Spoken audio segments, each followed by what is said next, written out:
पार हो जब बात बने। अब हालांकि उनका कोई संस्कार नहीं था, वो चले गए थे, कोई कुतरू बन रहे थे कि गधा बन रहे थे। परमात्मा ने वो भी स्वीकार किया, बेटा तुझे पार करने के लिए मैं यह भी तेरी समस्या हल करूंगा। तो इसीलिए जिनका संतान नहीं है, पर जब गणिय पहले तो कोशिश करेगा भगवान कि ना फंसे इस अड़ंगे में और नहीं मानेंगे, तो फिर वह भी समस्या आपकी संतान वाली भी यहाँ खूब हल होगी।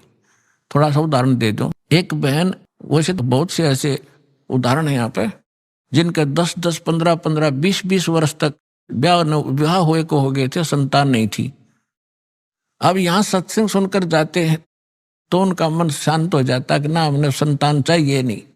और वहां जाओ संसार में, वह जान दे इंजेक्शन ला दें, अब वो फिर बेचैन हो जा बहन, तो फिर आते डिमांड वो ही करे।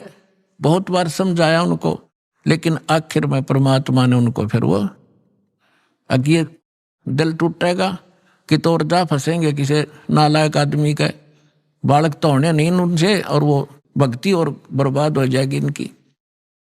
तो उनको एक बहन ने कभी तो असंतोष कर ले, फिर घर वाले जाकर फिर नो के बता कोई जीना है, बालक नहीं, इतने दिन हो गए नाम ले रखा, फलाना काम काहे का तू गुण गाती फिरती है। तो परमात्मा ने उसके सुन दी, 2 लड़की गर्भ में 2 बच्चे हो गए एक कब्र में।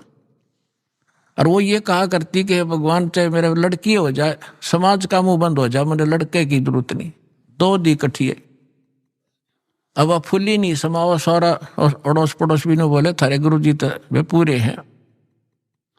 1 साल के बाद 2 और गर्भ में चेक करा ली, बोला 2 लड़की और है। अब वह चिंतित हुई, मैं खाई बोल रहा मत, इबले जो मालिक तुझे दे रहा है, अब मत बिरड़ावे। तो पुण्यात्मा परमात्मा जो चाहे सो कर दे। देखो पुण्यात्मा, हर पहलू पर ज्ञान दिया जाता है। एक बहन और उसकी सास ने नाम लिया, सास का दृढ़ विश्वास था, वह बहन बेटी बालक थी, उसके एक लड़की थी,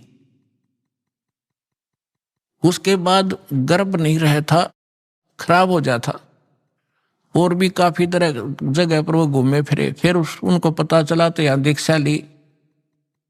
जींद जब सत्संग किया करता था दास, तो परमात्मा ने दया की, उनका गर्भ रहा लड़की के, और जो जिस समय में पहले गिरता था उससे आगे बढ़ गया, तो 2 महीने और निकल गए। तो उनकी खुशी का ठिकाना नहीं रहा। उन्होंने क्या किया, जब हमारी थोड़ी सी संगत थी, ज्यादा नहीं थी, थोड़ी संगत थी, तो किसी दूसरे उनके पड़ोस में एक और भक्त था, उसने प्रार्थना की कि आज गुरुजी हमारे यहाँ भोजन करने की दया करो। हमने कहा ठीक है बेटा बना लो। हम 5-7 भगत मेरे साथ उनके खाना खाने गए शाम को। उधर से वो भी आगे पड़ोसी थे उनकी मदद कराने के लिए, भोजन बनवाने के लिए। हमें नहीं पता वहाँ क्या घटना घटी, हम खाना खाकर आ गए। वापस आने के बाद सुबह रात को फोन आया उसकी सास का कि गुरुजी से कहियो मेरी पुत्र वधू का गर्भपात हो गया और बहुत बुरी तरह रो रही है।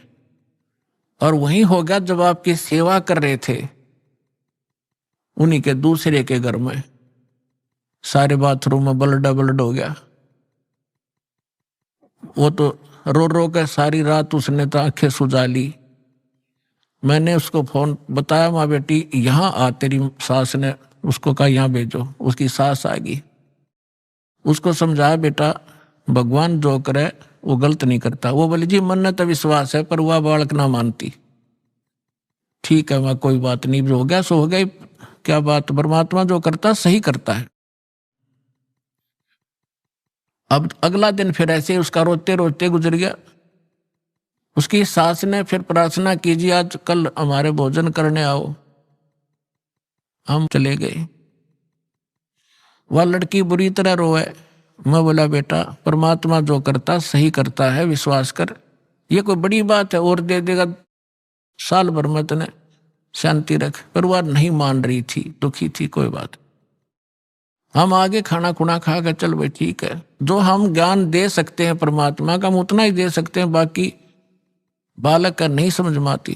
फिर क्या हुआ, उसकी सास ने सोचा भाई गर्भपात हो गया और इसमें कोई कतरा ना रह जा गर्भदान बच्चा दानी में, फिर दिक्कत कर दे, अल्लाह दिखा के आती हूँ डॉक्टरनी को।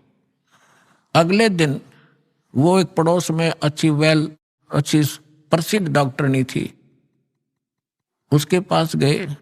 उसने अल्ट्रासाउंड किया और वो कहने लगी कौन का गर्भपात हो गया, न्यू का न्यू गर्भ है इसके, ओके ऑल इन रिस्पेक्ट। अब उनकी खुशी का ठिकाना नहीं, फिर फोन आया, ओए होए। अब उनका फिर फोन आया उसकी सास का, जी कमाल कर दिया, भक्ता ने बताया जी ऐसे ऐसे, वो सास न्यू कह रही है, वो गर्भ को नहीं खराब हुआ उसका, वो न्यू का न्यू पा गया, चेक करा का आए है। अब अगला दिन वो दोनों आई सास बहू, वहां पर कुटिया में हम बैठे थे और खुशी न्यारी खुश हो रही वाला लड़की। मैं बोला बेटा भगवान पर भरोसा करो और परमात्मा जो करता वो गलत नहीं करता।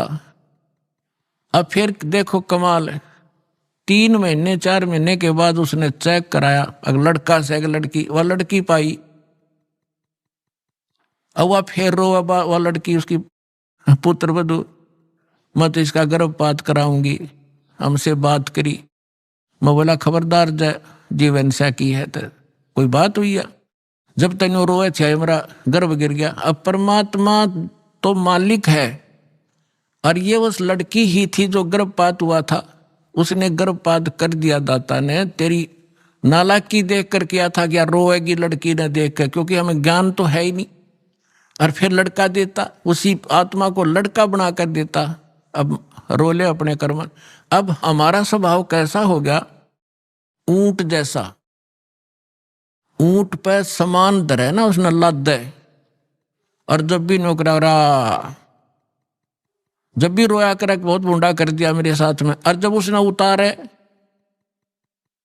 जब समान ने तारा करे ना ऊंट पर, जब भी वो नौकरा करा उसने कहीं भी मुंडा करे मेरी गेल्या, अब भी बुरा कर रहा है मेरा, तो हम हो गए ऊंट के से स्वभाव के। अब परमात्मा हमें सुख दे जब भी रोआ, और दुख में तो रोना है, रोना वो तो स्वाभाविक है।